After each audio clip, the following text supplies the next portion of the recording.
تو گھر کے اندر جو مرضی رکھ لیں برکت نہیں ہوگی۔ میاں یہ تو تمہارے اعمال کا نتیجہ تھا، لیکن تم نے لگا دیا الو کے کھاتے کہ الو بیٹھ گیا، یہ سب کچھ بربادی ہوئی۔ تم نے وعدے توڑے، تم نے لوگوں کو 2 نمبر مال دیا، اس لیے تمہاری فیکٹری برباد ہوئی، اس لیے تمہاری دکان نہیں چل رہی، کہ تم کہتے کچھ ہو دیتے کچھ ہو۔ ایک مرتبہ جو دھوکہ کھاتا ہے وہ دوبارہ تمہاری دکان پہ نہیں آتا۔ یہ الو کا کام نہیں ہے، یہ تمہارے نفس کے الو کا کام ہے، لیکن تم نے الو پہ مڑ کے کسی منحوسہ، یہ فلاں منحوسہ ہماری دکان پہ آئی صبح، آج سارا دن گاہک ہی نہیں آیا۔ کیا فلسفہ تم نے تراشا؟ تو فرمایا ولا حامہ، الو بھی کوئی چیز نہیں، ولا سفرا، اور نہ ہی سفر کا مہینہ کوئی چیز ہے کہ آپ سفر کے مہینے کے نام لگا کر کے کسی چیز کا انکار کر دیں۔ یہ اللہ کی طرف سے ہے جو تمہیں نصیب ہوتا ہے۔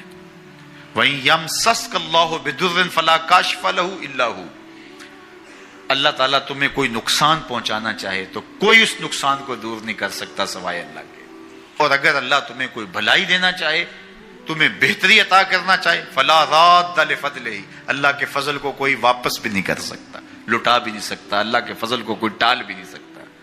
سارا زمانہ لگ جائے کسی شخص کو نقصان پہنچانے کے لیے، لیکن اللہ کی نصرت اسے نصیب ہو، کوئی بال بھی بیکا نہیں کر سکتا۔ سارا زمانہ کسی کو فائدہ دینے میں لگا رہے، لیکن اللہ نہ چاہے تو ایک ذرے کا فائدہ بھی نہیں پہنچا سکتے۔ ایسا ہوتا ہے نا کہ مریض بہت دولت مند ہے اور اعلیٰ سے اعلیٰ علاج گاہ میں اس کو پہنچا دیا گیا، ہر وقت 5-6 ڈاکٹر اوپر کھڑے ہیں، ایک ایک سانس کو کنٹرول کرنے کی کوشش کرتے ہیں، کئی مشینوں کے اندر ایک ایک چیز کا ہر وقت ٹیسٹ ہو رہا ہے، لیکن موت آئی تو سارے ڈاکٹر ایک سانس کی بھیک بھی نہیں دے سکتے۔ اور دوسرا بیمار پڑا ہے، ہاسپٹل والوں نے بھی جواب دے دیا، اس غریب کو کسی پرواہ نہیں کی ہے، اس کو باہر جھاڑے میں پھینک دیا، میرا مالک شفا دینا چاہے تو اسے عطا کر دے۔ شفا اللہ کے پاس ہے، موت اللہ کے پاس ہے، زندگی اللہ کے پاس ہے، خیر اللہ کے پاس ہے، وہ جس کو جو چاہے عطا کرے۔ اپنے عقیدوں کو مضبوط کرو، اللہ پر توکل کرو، اللہ پر بھروسہ کرو، وہ چاہے تو ہوتا ہے، وہ نہ چاہے تو کچھ نہیں ہوتا، اس کے چاہنے سے ہے اور اس کے نہ چاہنے سے نہیں ہے۔ اس لیے اس کے چاہنے سے خیر ملتی ہے، اس کو خیر چاہے تو خیر ملتی ہے، اور اگر وہ کسی کی خیر نہ چاہے تو سارا زمانہ بھی لگ جائے تو خیر نہیں۔ لوگ کہتے ہیں کہ الو آ گیا، اور جہاں الو ہوتا ہے وہاں اجاڑ ہوتا ہے، یہ بربادی کی علامت ہے۔ الو استعارہ بنا لیا بربادی کا، اور یہ ہمارا خود ساختہ ایک تصور ہے کہ جس جگہ پہ الو بولیں، الو بیٹھیں تو وہاں بربادی آ جاتی ہے۔ عجیب فلسفہ گھڑ لیا، الو کے بولنے سے بربادی کیسے آئے گی؟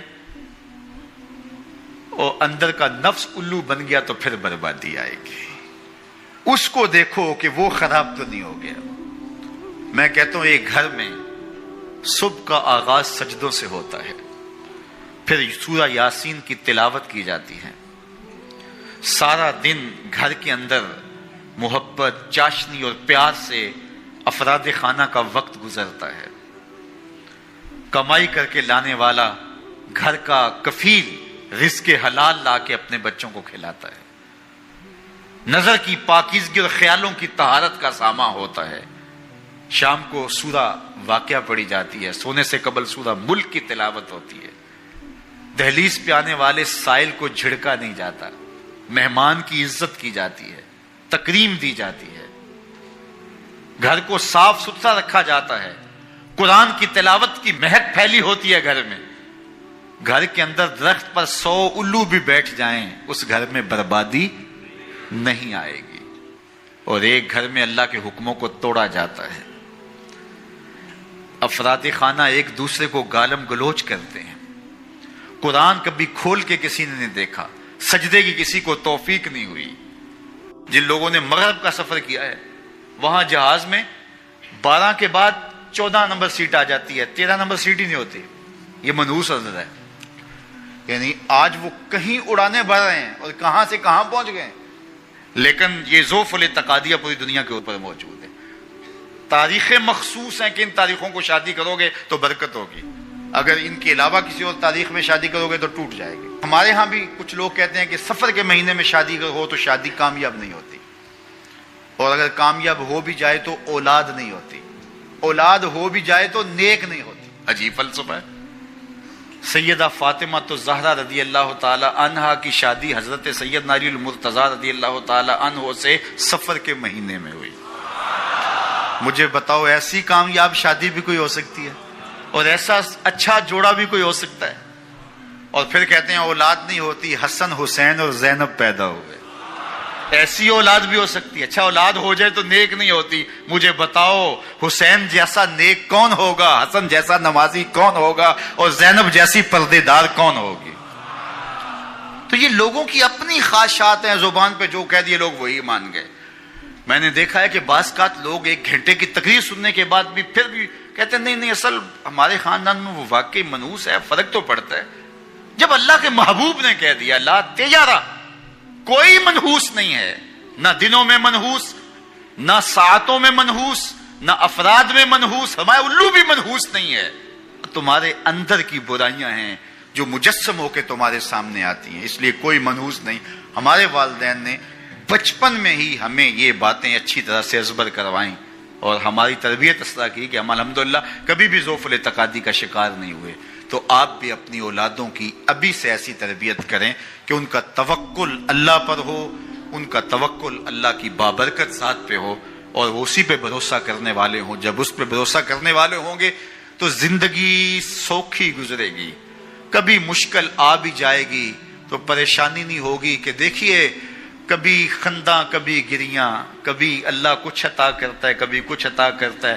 وہ محمود غزنوی کو بوڑھے لوگ محبوب تھے لیکن سب سے زیادہ محبوب ایاز تھا۔ تو ایک دن اس نے اس کو خربوزہ دیا تو وہ چٹخارے لے کے کھا رہا تھا۔ بادشاہ نے چکھا تو وہ کڑوا تھا، کہا ایاز یہ تو کڑوا ہے؟ تو کہا کہ حضرت ہاں کڑوا ہے۔ تو کہا پھر تم مزے سے کھا رہے ہو؟ کہا ساری زندگی ساتھ سے میٹھی نعمتیں کھائی ہیں، آج ایک کڑوا مل گیا تو پھینک دوں؟ جب اس پہ توکل ہوگا تو کبھی تکلیف آئے گی تو بندہ کہے گا کوئی بات نہیں، جے سونا میرے دکھ وچ راضی تے میں سکھ نو چلے ڈاواں، تو بندہ کہے گا ٹھیک ہے کوئی بات نہیں ہے، یہ اس پہ بھی میں خوش ہوں۔ تو جب توکل اس پہ ہوگا تو پھر بندہ اس تکلیف میں بھی لذت لینے کا راستہ نکال لے گا۔ اور اگر یہ ہو کہ اس منحوسہ کی وجہ سے یہ سب کچھ ہوا ہے، کچیچیاں چڑھیں گی اس کے اوپر کہ اس نے یہ کیا ہے، مار ہی دوں، قتل کر دوں، اس کو چھوڑوں نہ، زمین پہ رہنے کا حق ہی چھین لوں اس سے کہ اس منحوسہ کی وجہ سے یا اس منحوس کی وجہ سے یہ ہوا ہے۔ کوئی کسی کی وجہ سے نہیں ہوتا، یہ ہماری اپنی بدعمالیوں کی سزا ہے۔ اگر کوئی ہمیں نقصان در نقصان ہو رہا ہے تو توبہ کریں، اپنے گناہوں پہ غور کریں، کسی سے دھوکہ تو نہیں کر رہے، کسی کا دل تو نہیں دکھایا، ظلم تو نہیں کیا، اپنے ماں باپ کی نافرمانی تو نہیں کی، اور اگر ہمیں خیر پہنچ رہی ہے تو اللہ کا